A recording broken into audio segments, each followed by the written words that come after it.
Amém. Boa noite. Hoje o tema da nossa rede é a importância de ser real, né? A importância de ser real. A importância de ser de verdade. É um tema, assim, bem desafiador, né? Sempre foi, na verdade. A gente acha que os nossos desafios são só da nossa geração. Não, a geração passada também passou por isso, de uma outra forma, com certeza, né? Mas quem tiver sua Bíblia e puder abrir comigo em Gênesis, capítulo 25, deixa lá, por favor. Gênesis 25. Porque para a gente falar sobre ser de verdade, sobre ser real, a gente vai passear pela história de alguém que não foi de verdade. A gente vai passar pela história de alguém que tem um histórico familiar de mentiras, enganações, trapaça. Alguém imagina quem seja essa pessoa? Que já tem um personagem, que tem uma mãe que enganou alguém, que tem um irmão que enganou alguém, que tem um avô que enganou alguém. Alguém imagina quem seja esse personagem? Um trapaceiro. Vamos ver lá em Gênesis 25. A gente vai falar sobre Jacó, tá? Veja, por favor, versículos 25 e 26. O primeiro a sair era ruivo, e todo o seu corpo era como um manto de pelos. Por isso, lhe deram o nome de Esaú. Depois saiu seu irmão, com a mão agarrada no calcanhar de Esaú, pelo que lhe deram o nome de Jacó. Até aí. Jacó, você sabe o que significa Jacó? Jacó significa aquele que agarra o calcanhar, aquele que age traiçoeiramente, é isso que significa Jacó. E aqui esse trechinho que a gente leu conta sobre o nascimento deles, né? E na Bíblia, principalmente no Antigo Testamento, nome sempre está ligado à identidade, à personalidade, a caráter da pessoa.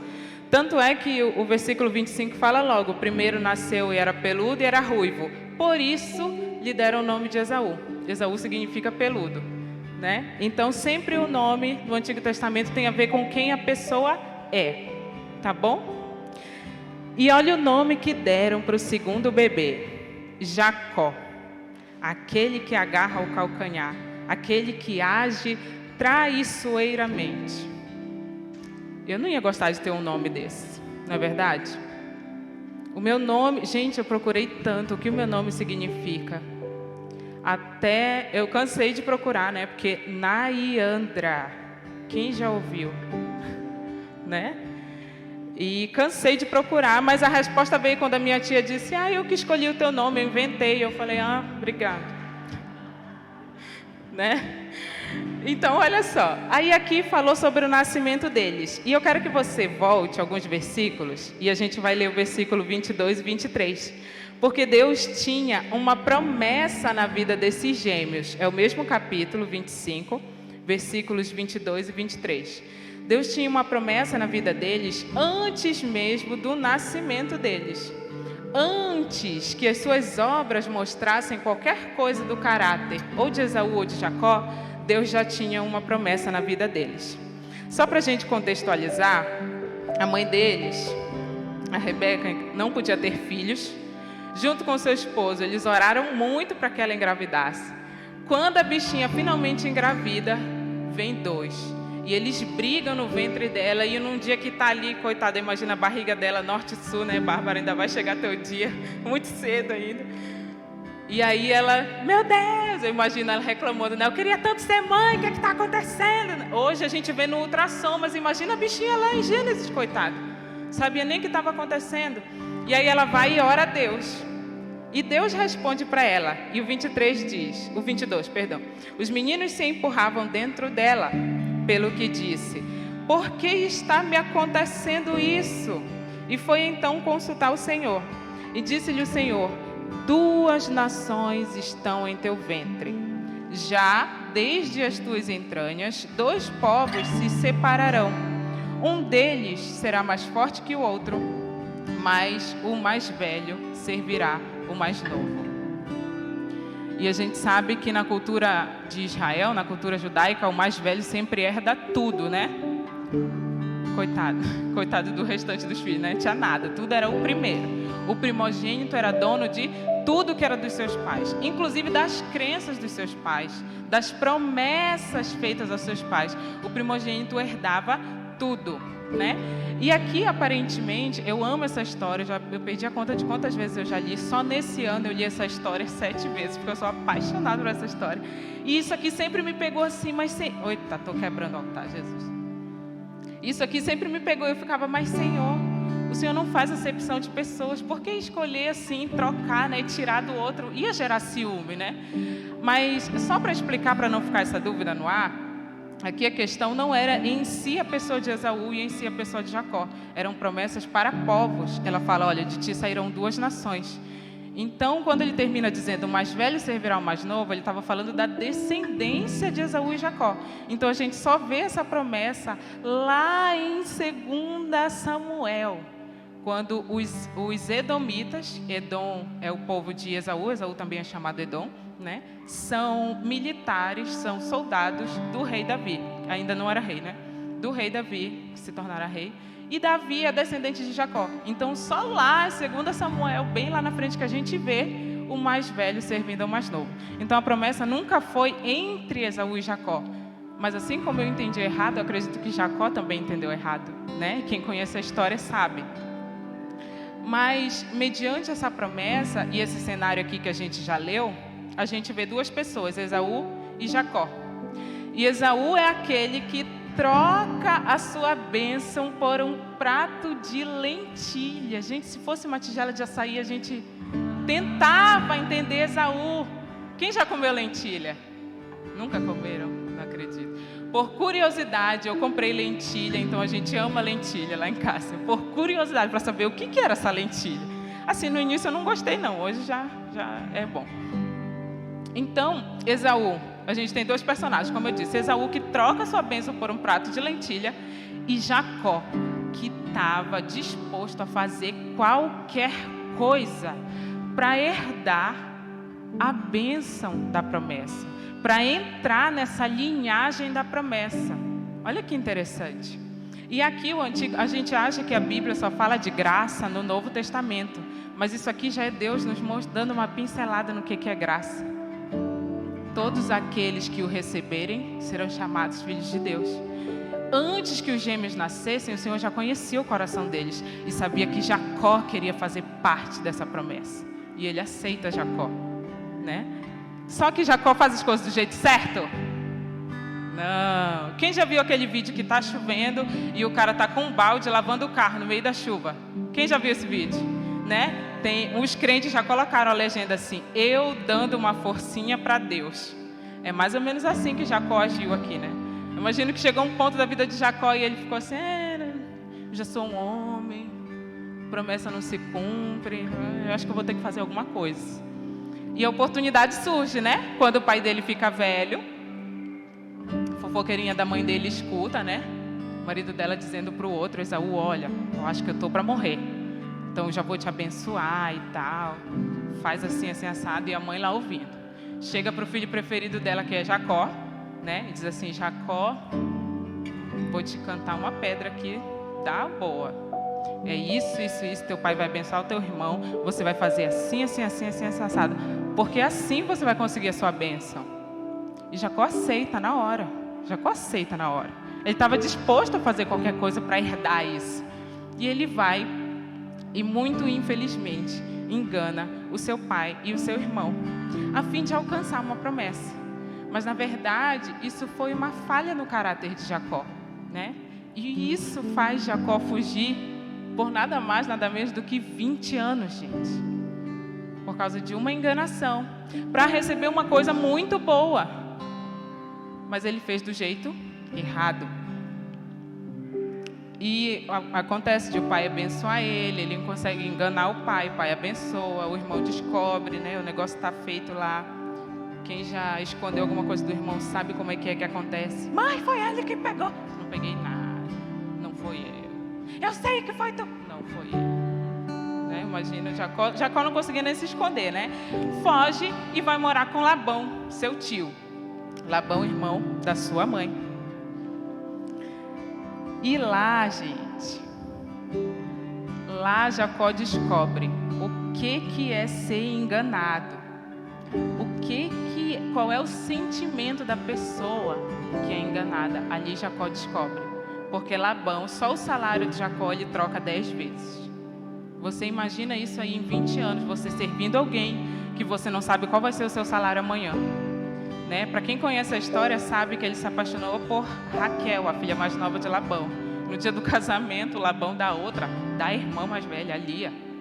E aí ele ama tanto Raquel que ele acaba se casando com as duas. Eu fico, meu Deus, onde Jacó estava com a cabeça? Uma só já dá trabalho, eu sei que eu dou trabalho.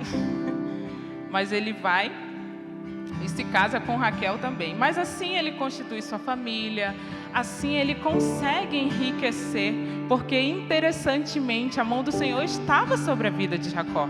Porque quando ele sai fugido, a primeira coisa que acontece com ele fora de casa é uma experiência com Deus. Mas isso a gente vai ver só lá na frente. Então Jacó passa esses 20 anos lá com Labão, sofrendo. Fico pensando, será que ele merecia sofrer 20 anos? Coitado. Mas lá para o finalzinho do capítulo 30 de Gênesis, a gente já vê um Jacózinho assim mais quebrantado, né? Também 20 anos era para cair a ficha, né? E ele já está ali com o coração mais disposto para as coisas do Senhor, verdadeiramente, porque Jacó sempre quis as coisas do Senhor, mas do seu jeito. Do seu jeito. Gente, fala, gente, por favor. Eu sei que vocês estão vivos e a palavra diz que vocês foram escolhidos porque vocês são fortes e vocês me veem com... Faça isso, não. Então vou perguntar de novo. Jacó queria as coisas de Deus desde o início, mas ele queria do seu... Ei, agora chega a dar vontade de falar. Então, lá, como eu falei, lá para o finalzinho do capítulo 30, a gente já vê o Jacó uma pessoa cansada de ser quem ele não queria ser. Olha que interessante. Ele já estava cansado de cometer os mesmos erros. Porque Labão engana ele, mas uma vez ou outra ele faz umas artimanhas lá, né? Para conseguir o que ele precisa, o que ele quer. E no capítulo 31, você não precisa abrir, no versículo 3, o Senhor, conhecendo o coração de Jacó, já chama Jacó para voltar. E o Senhor chama eles assim: ei, Jacó, volta para a terra dos teus pais. Eu não queria voltar. Gente, judeu quando fala, acontece. Ele saiu de lá com Esaú dizendo: eu não queria voltar. Eu fico pensando se nessa hora Jacó não pensou assim: vou de encontro à morte. O Senhor está me levando para o lugar que Ele vai me... Né? Como diz o Kiko. Mas ele escolhe obedecer. Jacó está morrendo de medo, a gente percebe isso. Lendo o capítulo, ele está morrendo de medo, mas ele escolhe obedecer. Aqui, a gente ainda não vê grandes frutos de mudanças na vida de Jacó. A gente não vê Jacó, transformado, mas ele escolhe obedecer. Antes que eu e você possamos ver alguma coisa na vida de Jacó. O principal que precisa ver, já está vendo, que é o Senhor. E por isso ele disse: Jacó, está na hora de voltar. Vamos reparar as coisas do passado, porque eu tenho umas coisas para fazer na tua vida. E Jacó decide voltar. O Senhor já enxerga o potencial de Jacó. Ele decide obedecer e volta para a terra dos pais dele. E essa aqui é uma leitura que eu quero que vocês acompanhem comigo nas suas Bíblias ou no telão. Fique à vontade. O capítulo 32 de Jacó, a partir do versículo 22. Ele já vai em direção à terra dos pais dele e chega em determinado lugar. O versículo 22 diz: naquela noite, Jacó levantou-se, tomou as suas mulheres, suas 2 servas e seus 11 filhos para atravessar o lugar de passagem do Jaboque. E depois de havê-los feito passar o ribeiro, fez passar também tudo o que possuía. E Jacó ficou? Não ouvi. Jacó ficou? Sozinho. Jacó não tinha quarto, gente. Então ele precisou atravessar toda a sua família num vale para ele poder ficar sozinho. Você acha que ele queria realmente ficar sozinho? No momento de medo, quando a gente diz, eu não quero falar com ninguém. Você realmente quer ficar sozinho? Não, a sua alma clama por alguém que possa te ajudar.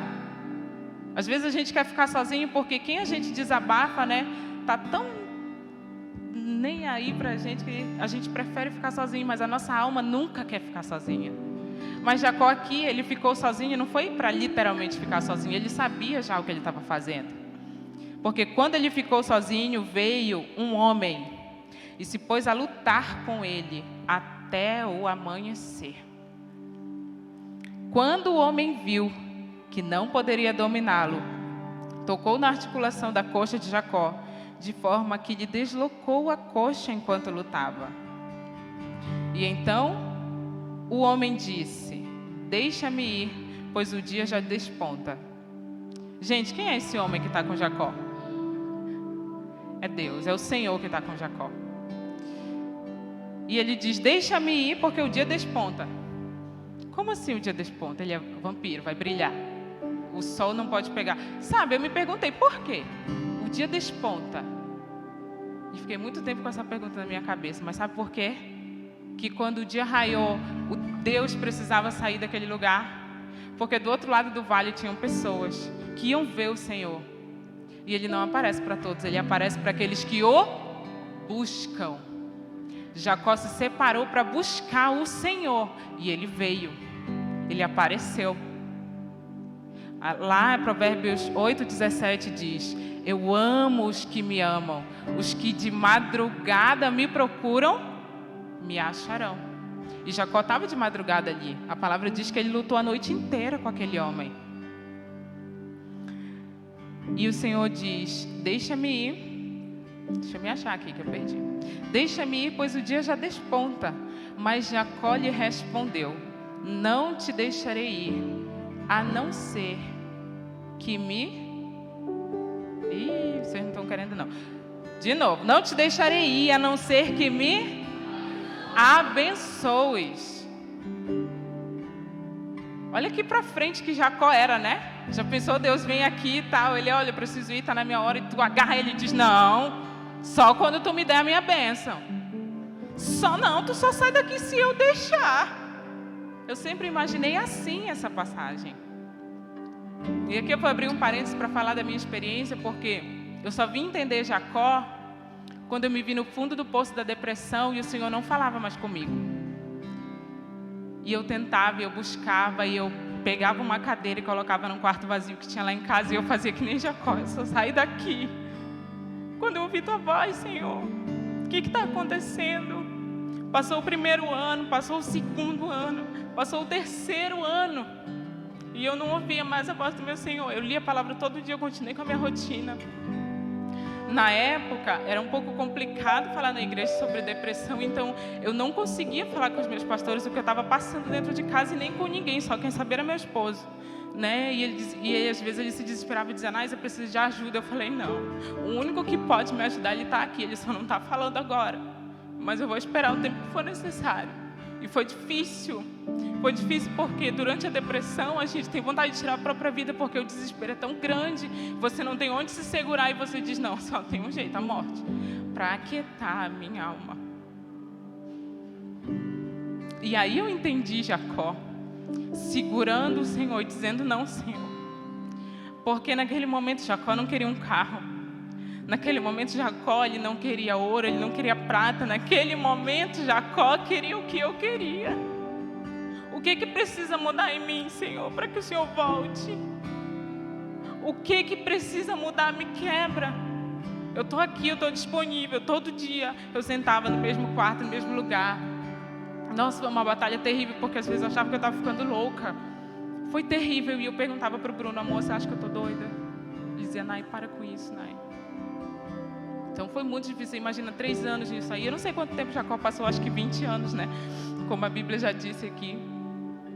Então, quando ele diz, eu não saio daqui enquanto tu não me abençoares, a gente pensa que Jacó está falando algo para Deus, pedindo algo para Deus, mas Jacó está reivindicando uma promessa que Deus fez para ele. Quando ele saiu da casa dos pais dele, fugido por ter enganado seus irmãos, o Senhor aparece para ele e diz, eu nunca te deixarei, enquanto não cumprir a minha promessa na tua vida. Jacó era um perseguidor de promessa.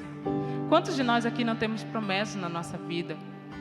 Seja você nasceu num lar cristão ou não, eu tenho certeza que o Senhor já fez promessas para você, porque o nosso Deus, Ele é assim, Ele tem essa característica, né?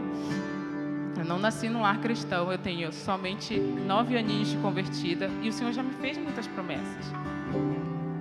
Algumas muito para o futuro, outras já se concretizaram para a glória de Deus. Mas o Senhor, Ele tem essa característica. E aqui eu te pergunto, o que você está fazendo, não do seu jeito, para que as promessas de Deus se cumpram, mas o quanto você tem se colocado à disposição do Senhor, para Ele mudar o que precisa ser mudado, para que as coisas de Deus se concretizem na sua vida. Porque sim, nós temos algo a fazer, nós temos uma responsabilidade, não é eu sou crente, a promessa vai se cumprir, não é assim. Tem até uma música de uma banda, Palavra Antiga, não sei quem conhece, que diz que esperar é caminhar. Não existe crente esperando sentado. Nenhum personagem bíblico você vê ele sentado, fazendo nada. Não, está todo mundo ali, olha, suando a camisa. E às vezes a gente quer sair do lugar, mas não dá o primeiro passo, rapaz. O primeiro passo é nosso. Qual foi o primeiro passo de Jacó? Todo errado escolheu obedecer.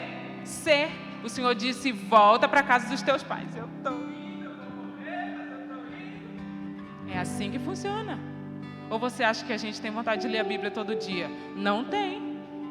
O Senhor voltou a falar comigo e você acha que eu queria falar com Ele todo dia? Não. A preguiça do ser humano é algo que a gente tem que lutar continuamente. As coisas... É até uma frase meio estranha dizer que as coisas não caem do céu, porque né, em parte cai do céu, né? O Senhor nos abençoa, né? Mas a gente tem um papel a cumprir nessa trajetória. Então vamos voltar aqui para o texto. E Jacó diz, não te deixarei ir, a não ser que me abençoes. E o homem lhe perguntou, qual o seu nome? Eu falei para vocês que nome na Bíblia tem a ver com caráter. E aí o Senhor pergunta, qual é o seu nome? O Senhor não sabe o seu nome? Claro que sabe o seu nome. Ele queria que Jacó colocasse para fora as suas verdades. E ele responde, é Jacó. O que significa Jacó? Traiçoeiro, enganador, mentiroso. E quantas vezes nós estamos sendo isso e outras coisas. Não cabe aqui falar suas particularidades, isso é você e Deus. A questão é, você quer viver o que Deus tem para a sua vida? Você precisa passar nesse lugar aqui de dizer, eu sou assim, Senhor. É vergonhoso olhar o meu coração e te dizer o que tem aqui, mas é assim que eu sou. E sabe o que você vai descobrir? Que ele já sabia, ó. Estava só esperando você se olhar. É muito fácil olhar como que está o batom da Bárbara. Difícil é olhar o meu. Muito difícil olhar o meu. Aqui sem um espelho, impossível. Jesus é o nosso espelho. Como é que você é? Olha para Jesus, olha para você. Você vai encontrar todas as coisas que você não deveria ser.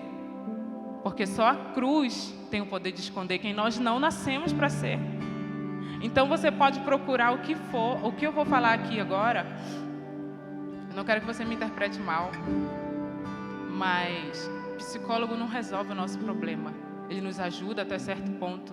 Mas quem tem transformação para nós é o Senhor Jesus. Ele tem a transformação que a nossa alma precisa. Então, por que a gente tem a disposição de contar para a nossa pastora, de contar para o nosso melhor amigo, de contar para fulano, de contar no Facebook o que está acontecendo e não tem coragem de contar para Deus?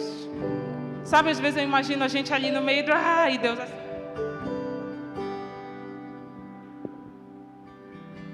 criatura.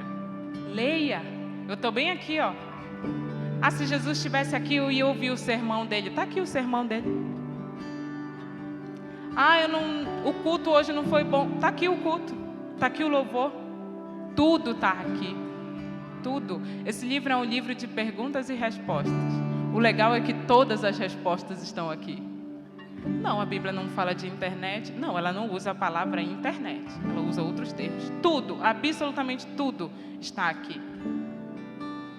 Claro que eu não sei tudo, né? Mas eu te garanto que tudo está aqui, né?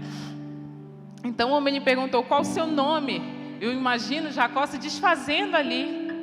Senhor, eu sou enganador, eu enganei meu pai, eu enganei meu irmão. Antes de chegar aqui, quase eu engano meu sogro. A sorte foi que ele veio atrás de mim, a gente se resolveu ali, eu consegui seguir. Mas eu sou assim, Senhor. O problema é que eu estou cansado. Por isso que eu estou agarrado aqui em Ti. Porque eu preciso de uma transformar. Para quê? Ele era alguém falso. Ele queria ser alguém de alguém real. Ele precisava ser alguém real. Você precisa ser alguém real. Por quê? Porque eu não tenho a influência que o irmão Adilson tem na casa dele. Ele tem o poder de influência lá. O que o irmão Adilson faz e fala lá define a descendência do Adilson. E eu não estou lá para fazer a diferença. O pastor não está lá. É o Adilson que tem esse papel. É você que tem esse papel. Cada um de nós nascemos para desempenhar um papel, sim. Lá em Gênesis 27 diz que o Senhor nos fez para dominar. Dominar o quê se a gente não domina nem a nós mesmos? E Jacó aqui, ele estava se dominando. Ele já se conhecia. Então, quando o Senhor falou qual é o teu nome, ele não escondeu, não. Ele disse, eu sou um enganador, Senhor. Esse é o meu nome. Ele já se conhecia. Por isso que quando o Senhor chega e pergunta assim para o cego, o que queres que eu te faça? O cego diz, eu quero ver. Não, ele fica dizendo, perdão, não é o cego, não. É o do tanque lá, de Betesda. O Senhor diz, o que queres que eu te faça? E o homem vai dizer, eu quero andar. Ele diz, ninguém me leva no poço, porque o Senhor está vendo que eu não consigo andar, porque eu não tenho dinheiro. Porque... Não foi isso que Jesus perguntou. Perguntou o que ele queria na vida dele. E às vezes o Senhor está aí perguntando, o que você quer? E você está, mas eu não tenho uma faculdade, mas eu não sou casado, mas eu não, Não são os teus nãos que Deus quer saber, são os teus sims. O que você já sabe? O que você já tem? O que você acha que você tem? Porque só falando para Jesus é que a gente começa a se conhecer, porque Ele nos conhece melhor do que nós mesmos. Muitas coisas aconteciam na minha vida assim, se repetindo. Eu falei, opa, tem alguma coisa errada aqui. Aí quando aconteceu a próxima vez, eu falei, não, para tudo, Senhor, bora ter uma conversa aqui. Eu não quero mais passar por isso. Onde é que eu estou errando? Me mostra. Doeu quando ele disse que eu era uma orgulhosa. Como eu chorei. Eu falei, não sou. Eu sou. Em Cristo eu era. Esse é o lado bom da história. Você chega um pecador e sai um redimido. Amém? Eu posso ouvir um amém? Amém. Então, ele responde. Jacó responde ele, o 28. Então disse o homem, seu nome não será mais Jacó, será Israel. Sabe o que significa Israel? Soldado de Deus. Aquele que governa com o Todo-Poderoso. Olha o que ele faz com o mentiroso, que enganou o próprio pai. Desonrou a pessoa mais importante da vida dele, o pai, a mãe. A Bíblia diz que quem desonra pai e mãe, morre cedo. Ele desonrou seu pai. E o Senhor pega ele e diz assim, não é morte que eu tenho para você, é vida. E vida com abundância. Então ele diz, seu nome não será mais Jacó, daqui para frente você não é mais mentiroso, daqui para frente você não vai enganar mais ninguém, daqui para frente você não vai mentir, você não precisa disso. Daqui para frente somos eu e você agora se chama Israel, pelo meu poder, não pelo seu. Porque você lutou com Deus e com os homens e venceu. E prosseguiu Jacó, peço-te que me digas o teu nome. Mas ele respondeu, por que perguntas o meu nome? Jacó também sabia quem estava lá com ele. Por isso que ele conta as suas verdades. Por isso que ele conta as suas intimidades. Porque ele sabia quem estava lá com ele. Então ele responde: por que perguntas o meu nome? Você sabe quem eu sou e eu já te abençoei. E Jacó chamou aquele lugar de Peniel, pois disse: vi Deus face a face. Essa é a prova de que ele sabia que era Deus, porque o homem não disse quem era ele. Mas ele chama aquele lugar de Peniel. Eu vi a Deus face a face. E, todavia, minha vida foi poupada. Poupada. Gente, no Antigo Testamento só quem viu a Deus foi Moisés e Jacó, né? Isso é incrível. Sabe por que a gente não acha tão incrível? Porque hoje nós somos morada do Espírito Santo, Ele está aqui. E a gente acaba... Sabe, eu estava vendo um podcast com Fábio Aposan e ele diz assim: eu pensava tanto quando eu chegasse no céu, eu vou conversar com Elias e vou perguntar para ele assim: cara, como é que foi fazer descer fogo do céu e tal? Mas um dia meditando nisso, ele pensou assim: mas é Elias que vai me perguntar o que você fez com Deus dentro de você. Porque no Antigo Testamento só se viam grandes coisas quando o Espírito do Senhor vinha sobre eles, o Senhor determinava. A gente tem à disposição, o Espírito Santo já está aqui, o Consolador já está aqui. E lá quando Jesus diz: eu vou, mas lhe envio o Consolador, Consolador, a gente acaba usando essa palavra Consolador, e hoje eu entendo como uma coisa pequena, porque a gente pensa que na hora da angústia a gente vai chamar Ele, mas não. Consolador, lá, no grego, é aquele que caminha ao lado. Então Ele está conosco todo o tempo, em todo o tempo. Na angústia, sim, mas também na alegria, no momento da transformação, em todos os momentos, Ele está do nosso lado. Mas a gente fica meio... esquece que Ele está lá. Gente, eu participei esse mês agora do King's Kids. Eu fui constrangida por uma criança de 6 anos de idade. Deu umas 10 horas da manhã, a mãe me ligou, porque eles passam os 10 dias sem ver o pai, sem ver a mãe, ficam lá com a gente, né? 10 horas da manhã, mãe: Nai, posso falar com a Bela? Estou com uma saudade. Falei: claro, e fiz a videochamada e fiquei segurando o celular para ela, né? Aí a mãe dela: como você tá, minha filha? Mãe, estou bem, aqui é tão bom. Você já falou com o Espírito Santo hoje? A criança de 6 anos disse: mãe, eu estava tão cansada. Botei minha cara no travesseiro e disse: bom dia, Espírito Santo. Aí eu olhei para minha líder, né, a Michelle, ela disse para mim: eu não fiz isso. Olha a importância que ela dá para aquele que merece toda essa importância, o Espírito Santo de Deus que está aqui. Eu falei: não, hoje foi a última vez, vou implantar em casa. E agora a gente tenta, tá, irmão? Ainda não consegui assim todo dia, mas, né, não é sempre pela manhã, né? Um boa tarde sim, mas bom dia, ainda não foi. Então o 31 diz: ao nascer o sol, atravessou o Peniel, mancando por causa da sua coxa. Até aí a gente vai ler. Jacó ficou marcado. Uma experiência com Deus vai te marcar para sempre. Pode passar quanto tempo for. Quanto tempo for. E essa palavra, eu estou com ela desde janeiro. Meditando nela desde janeiro. Desde janeiro. Agora parece tão pouco tempo. De janeiro para cá. Mas essa palavra, ela é principalmente para mim. Tem 2 princesas ali, Noemi e Natasha. Mas além delas eu perdi 2 gestações. A primeira foi devastadora. A última foi transformadora. Deus usou a mesma coisa para fazer coisas diferentes. Na primeira eu enfrentei uma depressão terrível. A Dudinha era minha aluna nessa época.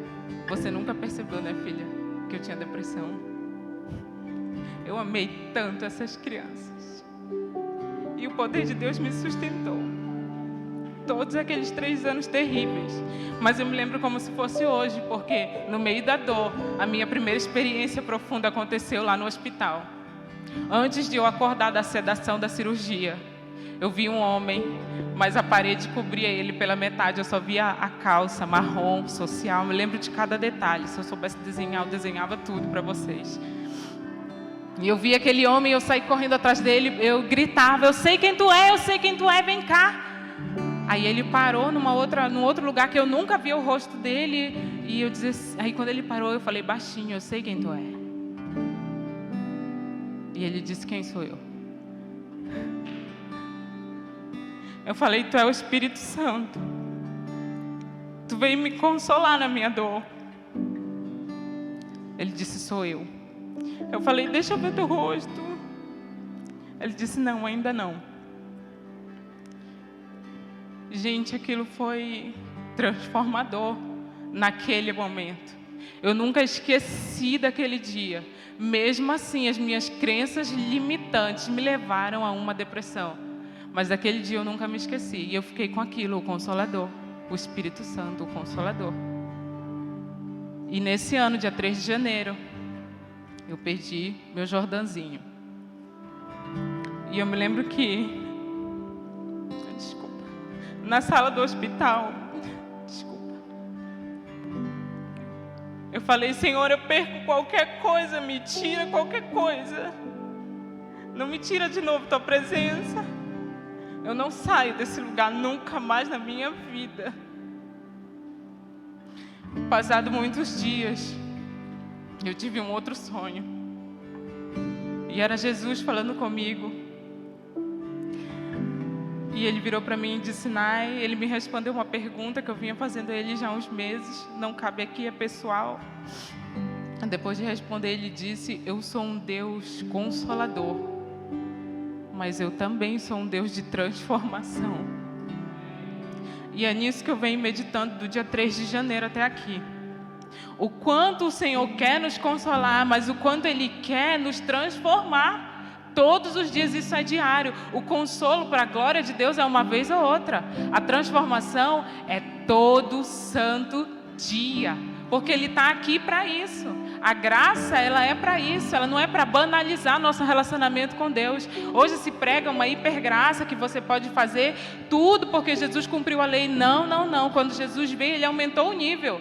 Ele disse: ei, ouviste o que foi dito aos profetas? Não adulterarás. Eu, porém, vos digo, se você olhar com uma mulher com uma intenção impura, você já adulterou. O nível subiu, irmão. E eu me perguntei: oxe, por que não? Mesmo ser humano do Antigo Testamento para cá? Porque agora nós somos morada do Espírito. E Ele dentro de nós nos dá esse poder de renunciar à nossa carne. De renunciar às coisas que nós gostaríamos de fazer. É fácil? Não, claro que não.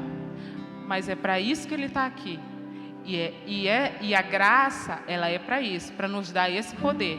E cada vez que você nega a si mesmo, o resultado é transformação.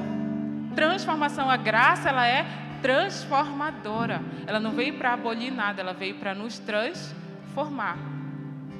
Nessa noite, e a partir daqui, eu quero dizer que todo santo dia, o Senhor vai te chamar para o Vale do Jaboque. E eu vou orar em nome de Jesus por essa rede, até que você possa olhar ao Senhor e dizer: olha para mim, Senhor, porque eu sei que Tu me conhece, eu não tenho mais nada a esconder, essa aqui sou eu.